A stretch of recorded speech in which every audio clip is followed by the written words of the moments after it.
VR comedy shows are in! Hey everyone, welcome back to the Frog Initiative. My name is Eric, and today we're going to be talking about a CNET article reporting on how COVID pushed a lot of entertainers to VR, and now VR entertainers are pushing into the real world. Hybrid, meta, whoa.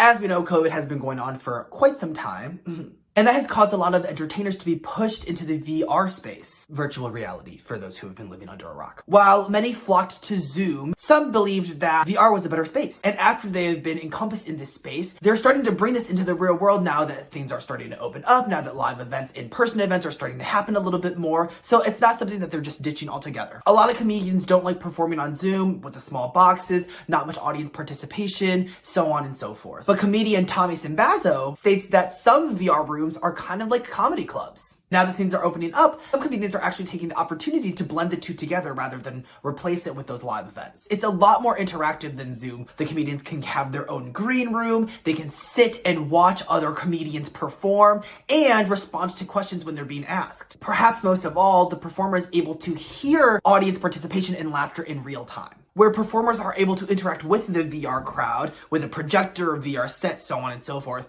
and the real audience that's there. And this is being tested out in local communities in Maryland, for example. Going back to Tommy, he would put on his headset, his Oculus Quest 2 that is, and grab the microphone so that his VR version can be center stage while he's also performing his own stand-up set. And the laptop connected to the projector acted as the camera in the VR comedy club, allowing everyone in the audience to see the performance the same way that the VR crowd would. So personally, I think that this is pretty cool. It kind of makes me feel like comedians and entertainers are making the most out of what was given to them in the past year or so, year and a half, and actually embracing it and bringing it into their new real world and redefining what a new normal even is. So catch me maybe doing some in-person talks about tech news while also doing these. Probably not, actually probably not. What do you think? Would you tune into a VR comedy show or go to an in-person thing and be interested in what the VR audience is seeing? I feel like it might be pretty cool. That's all for today. Thanks so much for tuning in, and I'll see you next time.